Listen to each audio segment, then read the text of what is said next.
പ്രിയഞ്ചെ മാലു, ഞാനിപ്പോൾ നിങ്ങളുടെ മുന്നിൽ വന്നത് പുളുങ്കുന്നിൽ ഇപ്പോൾ നടക്കുന്നത് പിടിച്ചുപറിയാണ്. പുളുങ്കുന്നിൽ സാധാരണക്കാർക്ക് ജീവിക്കാൻ വയ്യാത്തൊരു സാഹചര്യമാണ് ഇപ്പോൾ ഉള്ളത്. അത് പറയാൻ വേണ്ടിയാണ് ഞാൻ വന്നിരിക്കുന്നത്. നിങ്ങൾക്കറിയാം, അവിടെ പുളുങ്കുന്ന് താലൂക്ക് ആശുപത്രിക്ക് വേണ്ടി ജനങ്ങളുടെ എല്ലാം പിരിച്ചു. മനസ്സിലായോ? രാജീവ് ഗാന്ധി ട്രോഫി വള്ളംകളിക്ക് വേണ്ടി അവിടുത്തെ സാധാരണക്കാരുൾപ്പെടെ സാധാരണപ്പെട്ട കർഷക തൊഴിലാളിയിൽ നിന്ന് 100 രൂപ വെച്ച് അവിടെ തൊഴിലുറപ്പുകാർ ബലമായിട്ടാണ് പിരിച്ചത്. ഓർത്ത് നോക്കിയേ, ഏതെങ്കിലും സ്പോൺസർമാരെ കണ്ടെത്തി നടത്താൻ വേണ്ടിയുള്ള കഴിവ് ഉത്തരവാദിത്തപ്പെട്ട MLAക്കും അതിനൊക്കെ ഉപരി പഞ്ചായത്താണ് നടത്തുന്നത്, പഞ്ചായത്ത് പ്രസിഡൻറ്റിന്. പിന്നെ ഇവളും ഈ വൈസ് പ്രസിഡൻ്റൊക്കെ എന്താ പരിപാടി, എന്തിനാ ഇരിക്കുന്നത്? അപ്പം എത്രമാത്രം ഈ ഒരു പുളുങ്കുന്നിൻ്റെ ചരിത്രത്തിൽ ആദ്യമായിട്ടാണ് എത്ര മോശപ്പെട്ട ഒരു പഞ്ചായത്ത് പ്രസിഡൻറ്റും ഈ ഭരണസമിതി വന്നിരിക്കുന്നത്. നാണമില്ല ഇവർക്ക്. ഇപ്പോൾ കഴിഞ്ഞ ദിവസം ഞാൻ കണ്ടു ഒരു പിരിവ്. ഇപ്പം കഴിഞ്ഞ ദിവസമായിരുന്നു 17 ലക്ഷം രൂപ പിരിച്ചെന്ന് പറഞ്ഞു. നിങ്ങൾ ഓർത്ത് നോക്കി, ഇങ്ങനെ നമ്മൾ എന്ത് മാനദണ്ഡം, ഞാൻ നല്ല കാര്യം ഇങ്ങനെയൊക്കെ പിരിക്കുന്ന എന്ത് മാനദണ്ഡത്തിനനുസരിച്ചാണ് അവിടെ പുന്നശ്ശേരി അച്ഛനെക്കുറിച്ച്, പുന്നശ്ശേരി അദ്ദേഹത്തെക്കുറിച്ച് നിരവധി ആരോപണമുള്ളത്. മറ്റേ സതി ജോസഫ് എന്ന് പറയുന്ന ഈ പാസ്റ്ററെ സംബന്ധിച്ച് ബിനാമി സ്വത്തുക്കളാണ്, അദ്ദേഹമാണ് ഈ ഭൂമി കയറ്റി ചനാശിക്കാനായ. ഈ പുന്നശ്ശേരി അച്ഛനെക്കുറിച്ചും വളരെ ഗുരുതരമായ ആരോപണമുണ്ട്. ഞാൻ പലതും പുറത്തുകൊണ്ട് എൻ്റെ കയ്യിൽ രേഖാമൂലം എൻ്റെ ഇരിപ്പുണ്ട്. ആ അച്ഛനാണ് ഈ പിരിവായിട്ട് ഇറങ്ങിയിരിക്കുന്നത്. പുള്ളി ഇടവ ഭരണമായിട്ട് പോകണം, അല്ലാതെ പുള്ളിക്ക് ബിനാമി സ്വത്തുണ്ട്. പുള്ളി ഈ തോന്നിയാസമായിട്ട് പുള്ളി കുട്ടനാട് രക്ഷിക്കാൻ വേണ്ടിയാണെങ്കിൽ പുള്ളിക്ക് എത്ര ഇഷ്യൂസ് നടക്കുന്നു. പുള്ളി പുന്നശ്ശേരിക്കാരനാണ്. എന്തോ പുളുങ്കുന്നു കുടിവെള്ളത്തിനാണ് ഇടപെടുന്നില്ല.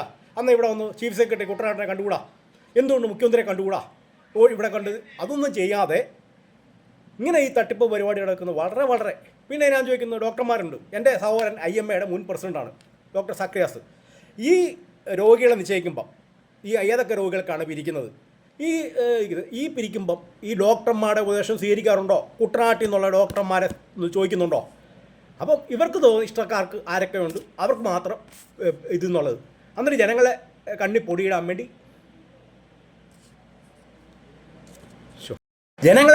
കണ്ണിൽ പൊടിയിടാൻ വേണ്ടിയുള്ള പരിപാടിയാണ് ഇപ്പോൾ നടക്കുന്നത്.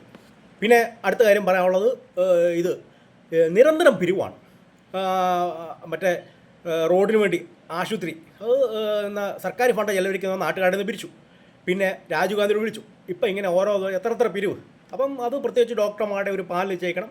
ഉത്തരത്തിക്കാരുമുണ്ട്. ഈ പൊതുവായ ഞാൻ പറഞ്ഞില്ലേ, സർക്കാരിന് 150 കോടി അനുവദിച്ച താലൂക്ക് ആശുപത്രിക്ക് വേണ്ടി ഇവരാരും ചെലവ് നനക്കുന്നില്ല. എത്ര പേരാണ് മരിച്ചു പോകുന്നത്, അതിനൊന്നും അനുവദിക്കാൻ ഇവർക്ക് ആർക്കും താല്പര്യമില്ല. ഇതൊക്കെ വളരെ നാണക്കേടല്ലേ ഇങ്ങനെയൊക്കെ കാണിക്കുന്നത്.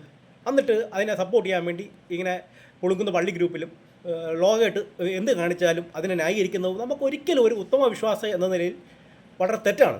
പിന്നെ ക്യാൻസർ രോഗികൾ, എൻ്റെ അടുത്ത് ഞങ്ങളുടെ ഫാത്തിമ കപ്പേളയ്ക്ക് തൊട്ടിപ്പറ ഷാജി ചേട്ടനുണ്ട്. ക്യാൻസർ വന്ന് അദ്ദേഹം ഇപ്പം വില കൂടിയ മരുന്ന് കഴിച്ചുകൊണ്ടിരിക്കുകയാണ്. ഈ ക്യാൻസർ രോഗി വരാൻ കാരണം എന്താ? പുളുങ്കുന്ന കാവാലം നീലമ്പൂരിലെ കന്നിട്ട് വെള്ളമില്ല. അപ്പോൾ ക്യാൻസറിൻ്റെ വ്യാപനമാണ്. ഈ കുട്ടനാട് നശിപ്പിച്ച് ചങ്ങനാശ്ശേരി അതിരൂപത ബിഷപ്പുമാരാണ്, ഒരു റിയൽ എസ്റ്റേറ്റ് മാഫിയാണ് പറഞ്ഞതിൽ ഞാൻ ഉറച്ചു നിൽക്കുന്നു. അപ്പോൾ ഇതിൻ്റെ ഉത്തരം പിന്നെ കേരള കോൺഗ്രസും ഉണ്ട്. അപ്പോൾ അതുകൊണ്ട് കേരള കോൺഗ്രസ് പാർട്ടിയും PJ ജോസഫിൻ്റെ പാർട്ടിയും KM മാണിയുടെ പാർട്ടിയും പിന്നെ DM ജേക്കബിൻ്റെ പാർട്ടിയും ഇവരും ചങ്ങനാശ്ശേരി അതും ചെയ്ത് ഉത്തരവാദിത്തപ്പെട്ട നഷ്ടപരിഹാരം കൊടുത്തേ പറ്റൂ ഈ ക്യാൻസർ രോഗികൾക്ക്. മനസ്സിലായോ? അതോടൊപ്പം തന്നെ ഞാൻ പറഞ്ഞപ്പോൾ ഇപ്പോൾ ഇതിൻ്റെ പേരിൽ കള്ളത്തെ നമുക്ക് ഒരിക്കലും ന്യായീകരിക്കാൻ പറ്റുന്ന പുന്നശ്ശേരി അച്ഛൻ 100% അത് വളരെ പ്രതിഷേധകരമാണ്. നമുക്ക് കൊടുക്കുമ്പം ക്യാൻസർ രോഗികൾക്കെല്ലാം കൊടുക്കട്ടെ. അദ്ദേഹം ചങ്ങനാശ്ശേരി ഒത്തിരി സ്വത്തുണ്ടല്ലോ, കൊടുക്കട്ടെ. അപ്പം ഈ പിടിച്ചുപറി ഇത് വളരെ പുളുങ്ങി ജീവിക്കുന്നവർക്ക് വളരെ നല്ല നേതാവില്ലാത്തതിൻ്റെ കുഴപ്പമാണ്.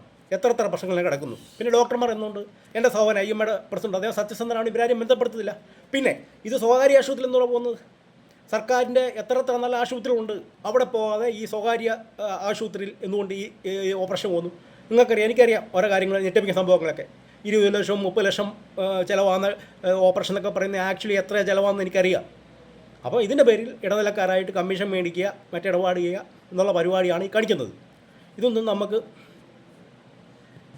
ഒരിക്കലും യോജിക്കാൻ പറ്റത്തില്ല. അടുത്തത് രാജീവ് ഗാന്ധി ട്രോഫി കഴിഞ്ഞ തവണ വെച്ചില്ല. എന്നിട്ട് ഇതിൻ്റെ പ്രതിഷേധം ഉത്തരവാദിത്തപ്പെട്ട് അറിയിക്കാൻ പറ്റുമോ? ഒന്ന് നമ്മുടെ പുളുങ്കുന്ന ഒരു നല്ലൊരു സ്പോൺസർ കിട്ടുവാണെങ്കിൽ നല്ല രീതിയിൽ നടത്താൻ പറ്റും. ഇവർക്ക് നടത്താൻ പറ്റുമോ? ഇല്ല. അതോടൊപ്പം തന്നെ പുളുങ്കുന്ന കുടിവെള്ള പ്രശ്നം എന്താണ് ഈ പഞ്ചായത്ത് പ്രസിഡന്റ് ചെയ്തിട്ടുള്ളത്? നമുക്കിപ്പോൾ എല്ലാം അവിടെ 25 ടാങ്ക് വെച്ചിരിക്കുന്നു. ഈ ടാങ്ക് വല്ല വെള്ളം നിറയുന്നുണ്ടോ? വളരെ കഷ്ടമല്ലേ ഉള്ളത്. പിന്നെ അതോടൊപ്പം തന്നെ കാവാലം പാലം 8 വർഷത്തോളം അനുഭവിച്ചിട്ട് എന്തെങ്കിലും ചെയ്യാൻ പറ്റുമോ?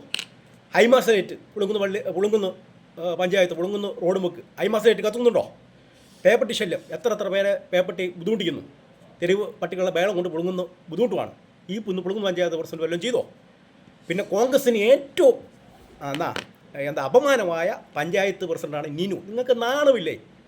മനസ്സിലായേ? വെറുതെ തന്തയ്ക്ക് വിളി കേൾക്കേണ്ട കാര്യമുണ്ടോ? എനിക്ക് പറയാൻ പറ്റത്തില്ല. ഇവരിനി അടുത്ത പഞ്ചായത്ത് ഇലക്ഷന് കുപ്പായി ഇട്ടൊരു ഓർക്കണം. എന്നാലും ജോഷി ഉണ്ടായസം കാണിച്ചപ്പോൾ ശക്തമായ പ്രതിഷേധം എല്ലാവരും ഉണ്ടായി.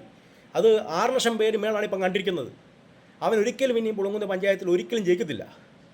അപ്പം ശക്തമായി പ്രതികരിക്കുന്ന ആരും എനിക്ക് ശക്തമായ ആരെങ്കിലും പ്രതികരിക്കാൻ വേണം. അതിന് വേണ്ടിയാണ് ഞാനിങ്ങനെ നിങ്ങളുടെ മുന്നിൽ വന്നത്. നിങ്ങൾ മനസ്സിലാക്കുക, പൂർണ്ണമായിട്ട് ഈ പഞ്ചായത്ത് ഭരണസമിതി പൂർണ്ണമായിട്ട് പരാജയമാണ്. ശക്തമായ പ്രതിഷേധം ഉണ്ടാകണം. എല്ലാ രീതിയിലും ഇവരോട് പിടിച്ചുപറിയാണ് പുളുങ്ങ് നടക്കുന്നത്.